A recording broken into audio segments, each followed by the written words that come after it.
안녕하세요. 최근에 제지 관련주들이 각광을 받고 있었습니다. 오늘은 무림페이퍼가 급등을 했습니다. 제지의 제는 지을제입니다. 짓다 만들다 라는 뜻인데요. 즉 제지는 종이를 만들다는 뜻입니다. 다시 말하면 제지산업이라고 하면 종이를 만드는 산업을 말합니다. 종이의 주 원료는 펄프라고 하는데요. 이러한 펄프를 가지고 각자 처리를 하면 골판지도 만들 수 있고 백판지도 만들 수 있고 상자도 만들 수 있는 겁니다. 필요한 종이를 만드는 거니까 제지산업이라고 할 수 있는 것이죠. 종이의 원료인 펄프는 식물의 섬유질만을 분리해서 탈색하고 정제하여 만들게 됩니다. 종이는 식물로 만들죠. 그리고 식물의 구성 성분 중 종이를 만드는 데 필요한 것만 뽑아낸 게 펄프고, 이 펄프로 종이를 만드는 것입니다. 펄프를 만드는 데에는 주로 침엽수를 많이 사용한다고 하는데요. 우리가 흔히 보는 소나무가 침엽수에 해당합니다. 즉 소나무 같은 침엽수로 펄프를 뽑아내고 이 펄프로 종이를 만드는 것이죠. 아마도 화렵수보다 침엽수가 방부 처리가 잘 되기 때문에 종이를 만드는 데 많이 사용하는 게 아닐까 싶습니다.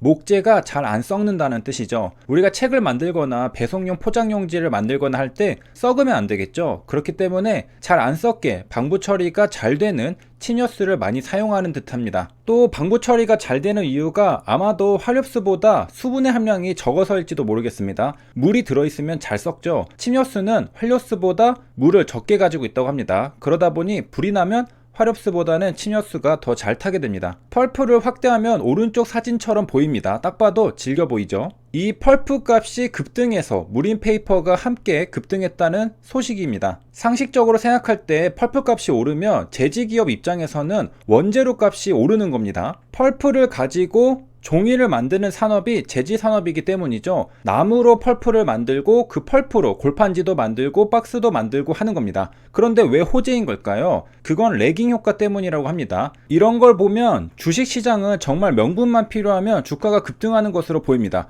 원재료 값은 올랐지만 단기간에 가격 차이로 이득을 볼 수 있다는 것이죠. 장기적인 건 모르겠고요.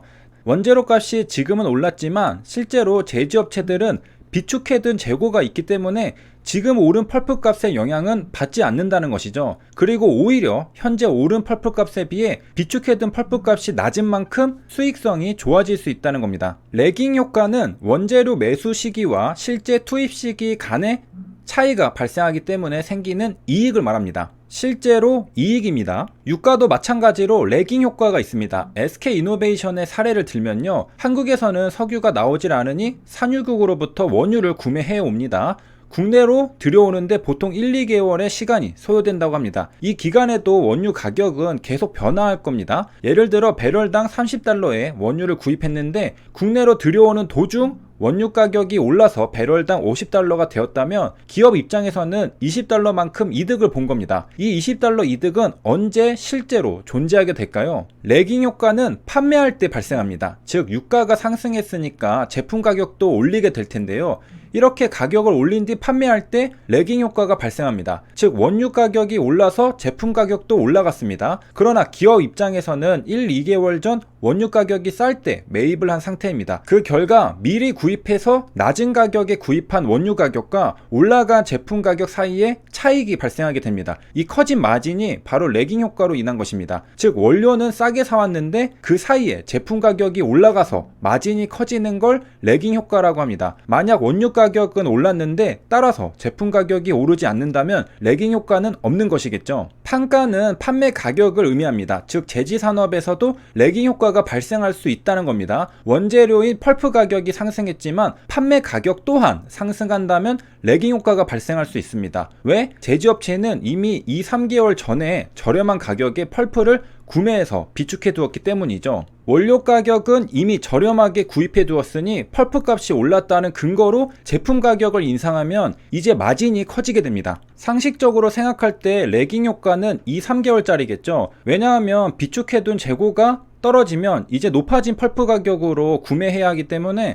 추가로 생겼던 마진이 사라지게 되기 때문입니다. 레깅 효과를 계속 유지하려면 펄프 가격도 계속 높아지면서 판매 가격도 덩달아 같이 올라가야 할 겁니다. 이런 추세가 지속되면 레깅 효과는 지속될 수 있을 겁니다. 주식시장은 코에 걸면 코걸이, 귀에 걸면 귀걸이라는 걸 무림페이퍼의 사업의 내용에서도 볼 수 있습니다. 분명히 무림페이퍼는 펄프 가격의 상승은 원재료 비용 부담 증가로 이어져 수익성에 부정적인 영향을 미칠 수 있다고 말하고 있습니다. 하지만 주식시장에서는 레깅 효과를 말하면서 오히려 무림페이퍼가 장대 양봉 급등하는 결과를 불러일으킵니다. 단기간의 이득은 이득이라는 것이죠. 장기적으로는 모르겠으나 레깅 효과로 단기간에는 원재료와 제품 가격의 차이가 벌어지는 만큼 추가 마진이 생겨서 수익성이 개선된다는 겁니다. 하나의 현상을 바라보는 시각이 단기냐 장기냐에 따라서도 수익성이 개선되느냐 수익성이 악화되느냐 판단이 갈립니다. 굉장히 신기한 주식시장이죠. 이어서 무림페이퍼의 사업의 내용을 보겠습니다. 제지산업은 자동화가 이미 이루어진 상태라고 하네요. 그래서 실제로 사람은 별로 필요가 없다고 합니다. 직원 수는 480명이 있다고 하는데요. 연봉이 1,800만 원이라고 합니다. 거의 최저시급에 맞게 주는 것으로 보입니다. 자동화로 사람이 별로 필요 없다고 말하는 것 치곤 사람이 많아 보이죠. 그런데 무림페이퍼는 소속 회사들이 많습니다. 여기 보이는 것만 해도 12개의 기업이 있죠. 미국 지사도 있고 영국 지사도 있고 인도네시아 지사도 있습니다. 여기 있는 12개 회사에 사람이 10명만 있다고 쳐도 120명은 넘게 됩니다. 지분관계를 보면요. 무림페이퍼가 무림 PMP를 약 3분의 2만큼 지분을 가지고 있습니다. 그리고 무림 SP가 무림 페이퍼를 20% 지분을 가지고 있죠. 즉 가장 위에 있는 건 무림 SP입니다. 최대 주주죠. 세 줄 요약입니다. 레깅 효과는 원재료 매수 시기와 투입 시기 간의 차이로 생긴 이익입니다. 제지산업은 종이를 만드는 산업이고요. 펄프는 식물의 섬유질만 분리해서 만듭니다. 여기까지 시청해주셔서 감사합니다.